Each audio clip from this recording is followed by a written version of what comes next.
चालाक बीवी। श्याम और राधा रायगढ़ गांव में रहते हैं। वैसे तो उनके अपने घर में ही 2 वक्त का खाना पूरा नहीं पड़ता, लेकिन फिर भी श्याम हर रोज किसी न किसी नए मेहमान को दोपहर के खाने पर घर ले आता है।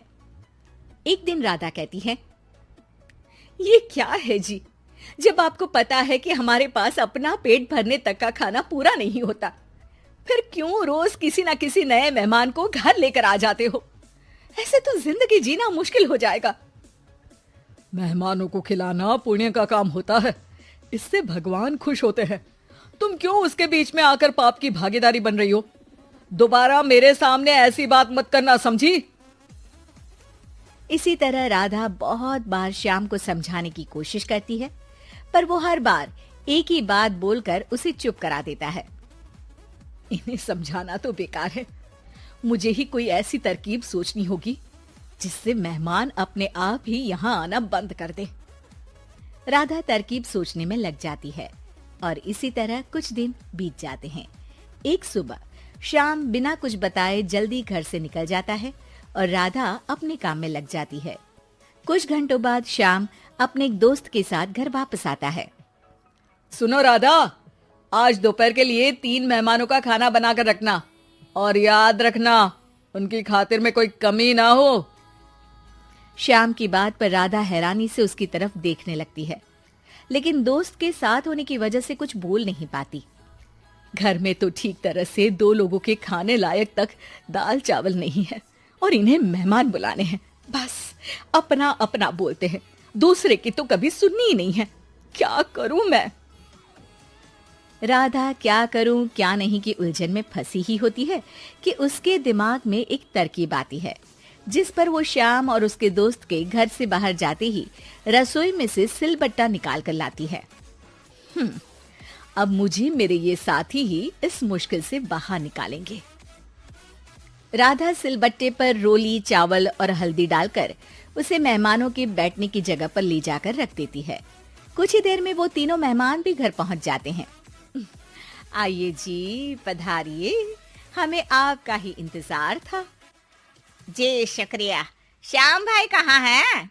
वो ना बस आते ही होंगे, तब तक आप बैठिए ना। जैसे ही वो तीनों अपनी जगह पर बैठते हैं तो सामने पूजा किए सिलबट्टे को रखा देख असमंजस में पड़ जाते हैं। और बहन, ये सिलबट्टे की पूजा कर इसे यहाँ क्यों रखा है? क्या ये आपके यहाँ का कोई रिवाज है? अरे नहीं नहीं, वो तो मेरे पति की मन्नत है, इसलिए पूजा की है। हैं? सिलबट्टे पर कैसी मन्नत? मेरे पति ने मन्नत ली है कि वो अपने मेहमानों को खाना परोसने से पहले इस सिलबट्टे से 3 बार उनके सिर पर मारेंगे।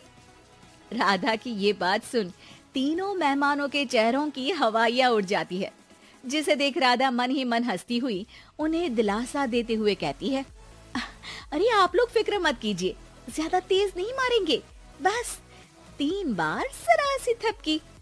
और ये सुनते ही तीनों मेहमान डर से कांपते हुए तुरंत अपनी जगह से उठ खड़े होते हैं। अरे अरे, आप सब उठ क्यों गए? मेरे पति बस आते ही होंगे, फिर सब साथ में खाना खाइएगा। अरे जी नहीं, हमें कुछ नहीं खाना। ये कहकर तीनों मेहमान बिना एक पल की और देरी किए घर से बाहर भाग जाते हैं, जिन्हें जाते हुए घर के अंदर आता श्याम देख लेता है। अरे वाह राधा, उन तीनों मेहमानों ने तो बड़ी जल्दी खाना खा लिया। नहीं ना, बिना खाए ही चले गए। अरे वो क्यों? क्योंकि वो खाने से पहले मुझसे ये सिलबट्टा मांग रहे थे, तो मैंने बोल दिया कि मेरी माँ ने दिया है, मैं नहीं दे सकती। बस फिर वैसे ही चले गए। राधा की बात सुन श्याम गुस्से से लाल होकर उस पर चिल्लाने लगता है। तुम पागल हो क्या? मेहमान को नाराज कर दिया। मेहमान जो मांगे उन्हें वो देना हमारा फर्ज है। इतनी सी बात तुम्हें कब समझ में आएगी? मैं अभी उन्हें ये सिलबट्टा देकर वापस घर में ले आता हूँ, तुम खाना तैयार रखना। अब श्याम सिलबट्टा उठाए घर से बाहर निकल जाता है और मेहमानों को ढूंढना शुरू कर देता है, जो उसे पास में ही एक पेड़ के नीचे बैठे दिखते हैं। श्याम उनके पास पहुंचने ही वाला होता है कि वो उसे सिलबट्टे के साथ आता देख दोबारा भागना शुरू कर देते हैं, जिस पर श्याम भी उनके पीछे भागने लगता है। अरे रुको, मैं आप लोगों को ये देना चाहता हूँ। अरे आप लोग रुको तो सही। अरे भाई, ये तो हाथ धोकर पीछे पड़ गया है। अरे जुबान कम और पैर तेज चलाओ। वो तीनों पिटाई के डर से और ज्यादा तेज भागने लगते हैं। इसी तरह तीनों मेहमान आगे आगे और श्याम सिलबट्टे के साथ उनके पीछे पीछे पूरे गांव में घूमते हैं, जिससे धीरे धीरे गांव में ये खबर फैल जाती है कि श्याम दयालु और उदार इंसान तो है, लेकिन अब से वो किसी की भी मेहमान नवाजी से पहले सिलबट्टे से 3 बार उसके सिर पर मारेगा, जिसके प्रभाव से अब लोग उसके घर खाने पर आना बंद कर देते हैं। मैं तो उन्हें सिलबट्टा देने जा रहा था और लोगों को लगा कि मैं मार रहा हूँ। कितना बड़ा बेवकूफ हूँ। अब मेरी ही वजह से कोई यहाँ खाने पर आने के लिए तैयार नहीं है।